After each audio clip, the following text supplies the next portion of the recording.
Continúo. Teoría de la coacción.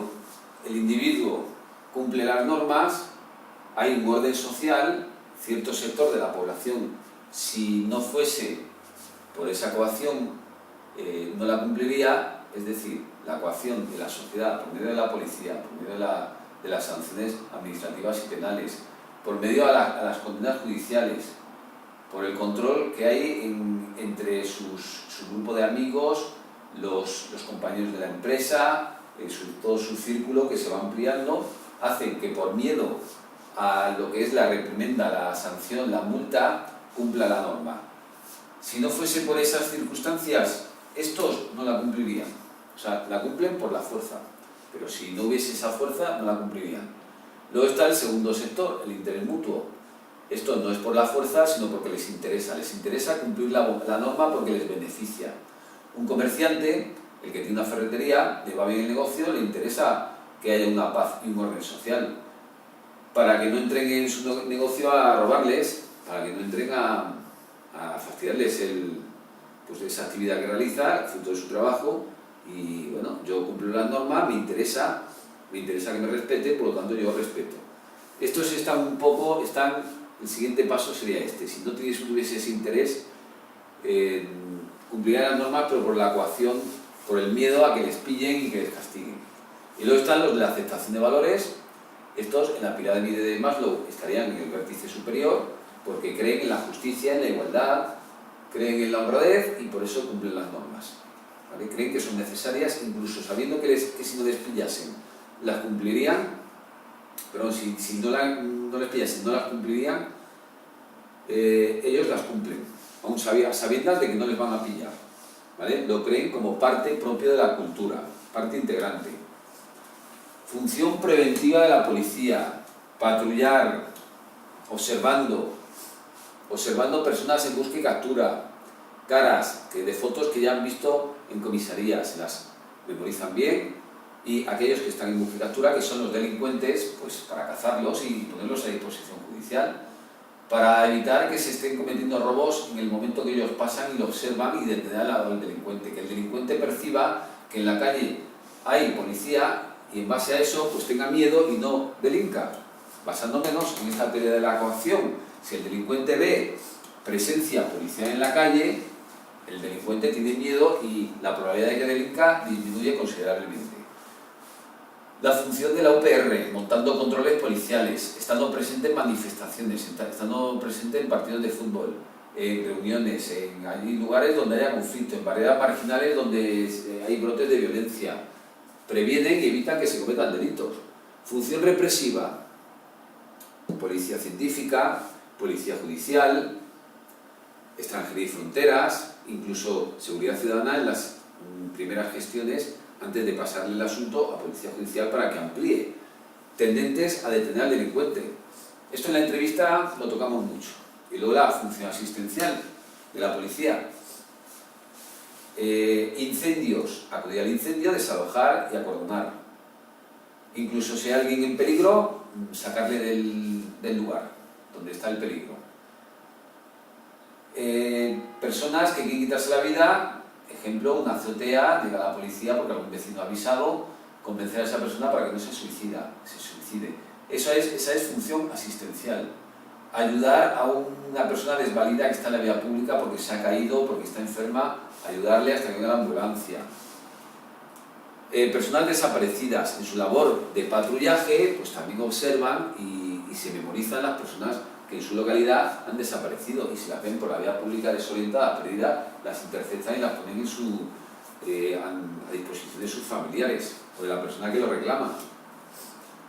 Conducta desviada: pues si la norma está ahí y un ciudadano que es conformista, que se conforma con la norma, las cumple, aquellas personas que en realidad, en el fondo, la mayoría de los ciudadanos alguna vez lo son, aquellas personas que no cumplen la norma, esa conducta que la ha incumplido se convierte en desviada. Dependiendo de cómo sea ese incumplimiento, porque no es lo mismo tomarse 3 cervezas y coger el coche estando aparentemente sereno, aunque eso cada vez el valor de esa prudencia va en aumento, Hace 20 años eso no implicaba rechazo social, hoy en día sí, porque ese concepto de prudencia al volante ha aumentado esa norma. Así con tantas cosas, como el ejemplo del volante, el ir a 180 hace 20 años, pues mucha gente se ponía en una autovía, autopista y iba a 180, hoy en día nadie, hoy en día el que se pone, eso genera mayor rechazo social y está realizando una conducta desviada, ¿vale? Que sea parte de la norma.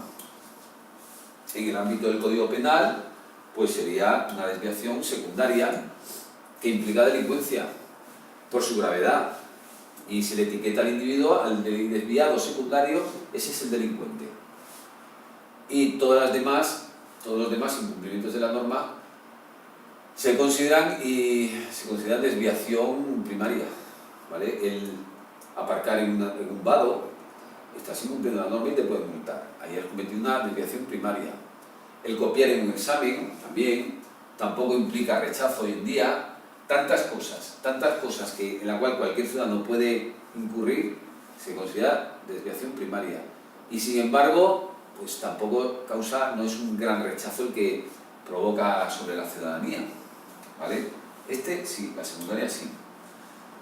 Desviación, que puede ser positiva o negativa. Un ermitaño se aparta de la norma de la convivencia, de integrarse en la sociedad, una monja también, viven en soledad, en aislamiento, se salen de la norma, pero más bien de la norma social, entiendo yo, cuando habla de desviación a este tipo de personas, ¿vale? De las normas sociales. Los emigrantes, que es una desviación negativa, es un ejemplo, estos sí que se apartan de la norma incumpliendo la ley de extranjería, pero habla de emigrantes ilegales. Lo añado, porque los legales no se apartan de la norma, se han acoplado perfectamente. ¿Qué es lo que determina la desviación en las personas? Es decir, que incumplan la norma. Pues una ausencia de normas en la sociedad o en la comunidad a la cual se ha integrado, o una mala praxis en esa definición de normas o en el control de esas normas. Porque pueden haber normas, pero si no hay un control que las, digamos, inspeccione y detecte con la correspondiente sanción, pues por mucha norma que haya, con un control social deficiente, pues hace que determinan que las personas incumplan las normas. España es un claro ejemplo, en tantas cosas. No se puede beber en la calle y sin embargo se bebe en la calle, con vasos de vidrio y el botellón. Salvo en lugares autorizados, el resto no se permite y sin embargo, ya sabéis lo que digo, ¿no? Y también, no solo por el control social deficiente, sino también respecto al control, una falta de autocontrol. El individuo que no se controla, una persona que bebe alcohol, pierde el control y agrede o insulta o amenaza, desviación, ¿vale? Defectos en la socialización, no le han enseñado bien o no ha interiorizado correctamente los valores y las normas sociales, no ha aprendido bien, ha querido siempre salirse con la suya, o hay algo que no le gusta, por ejemplo, copiar en un examen. Esa persona no ha interiorizado bien, como norma social en el ámbito académico, que copiar es infringir un código de conducta y una norma, incluso conlleva sanción. Eso es una conducta desviada, copiar en clase, ¿vale? O los unos de los otros, o hacer trampas, o sacar una chuleta y copiar. Eso es una conducta desviada, que conlleva una sanción. En muchos institutos, expulsión. Y en la Academia de Ávila, eso sería una falta grave, con detracción de puntos, y como te vuelvan a pillar, es más, dudo ahora mismo si fuese también expulsión del centro. Y luego el desajuste, aquí Merton, desajuste de metas medios. El individuo aspira a llevar una buena vida, pero como la sociedad no le ofrece conseguir esas metas con medios que sean fáciles para él, tiene que trabajar duro para conseguir esas metas, pues delinque. O sea, su conducta desviada. Lo veremos con Merton. Concepto de marginalidad. Antes de nada, marginado. El marginado legal, el delincuente, que cuando sale de la cárcel o está en la cárcel ya de por sí tiene una marginación de privación de libertad. Y cuando sale no le dan trabajo, o le dan trabajos malos. sus amigos no le hablan, sus familiares le han apartado no quieren saber nada de él. El cultural, el que no sabe escribir, no sabe hablar, no sabe el idioma, ese es un marginado cultural. Los inmigrantes son también marginados culturales. Y a estos, pues hoy en día con internet tienen un grave problema. Y luego el tema del trabajo laboral a su vez, malos trabajos, malos ingresos, se les aparta, el marginado laboral, el parado. El parado no es que no se haya adaptado o asimilado bien las normas sociales, ahí no estoy de acuerdo. Un parado puede tener una buena formación, pero coyunturalmente un país en crisis pues no le da empleo. Lo cual, aquí lo que decía este señor, en esto discrepo, pero bueno, un parado a veces sufre las consecuencias de la crisis económica. Luego se pasa esa crisis y se retorna al mercado laboral. Pero mientras está teniendo un déficit de ingresos y una situación pues de desempleo, de inactividad, etc. Lo cual va en detrimento de su persona y de su familia. El marginado sanitario, un enfermo de VIH, sufre el rechazo por parte de la sociedad en la que estaba y en la que vivía, en la que vive. Eso es un marginado sanitario. O aquellas personas que no se les proporcionan las medicinas para curar su enfermedad en los países en vía de desarrollo, ¿vale? O personas en silla de ruedas. Problemas de movilidad, lo cual problemas de accesibilidad a los servicios que disfruta el resto de los ciudadanos, y ellos no. Porque aunque aparentemente se facilite el acceso a los minusválidos a las zonas y lugares, habría que estar en una silla de ruedas para saber lo marginados que están estos señores, ¿vale? Y luego el automarginado, ese es el vagabundo, el que se margina solo, el que ya le puedes ofrecer techo, comida y trabajo, que él no quiere y lo que quiere hacer es lo que hace, ser vagabundo. Estos entran en el saco de los automarginados. No es una exclusión plena. El parado, la persona que está en paro, no le excluyen plenamente. Tiene derecho a sanidad, educación, a la escolarización de sus hijos, a la vivienda, todo lo demás. Pero tiene ese inconveniente. Desarrollan roles devaluados. El parado, para cobrar el subsidio de desempleo, tiene que acudir a cursos de formación que a veces no son acordes con su nivel cultural o con el estatus que él tenía. Y le han devaluado su estatus en la sociedad. Él puede ser ingeniero y obligarle a ir a un curso de informática en la cual se le está impartiendo un programa, una aplicación como puede ser Microsoft Office, que él conoce muy bien y que no le va a causar ningún beneficio dar ese curso de 300 horas. Y sin embargo está obligado. Un rol devaluado. Un ejemplo, y hay tantos, un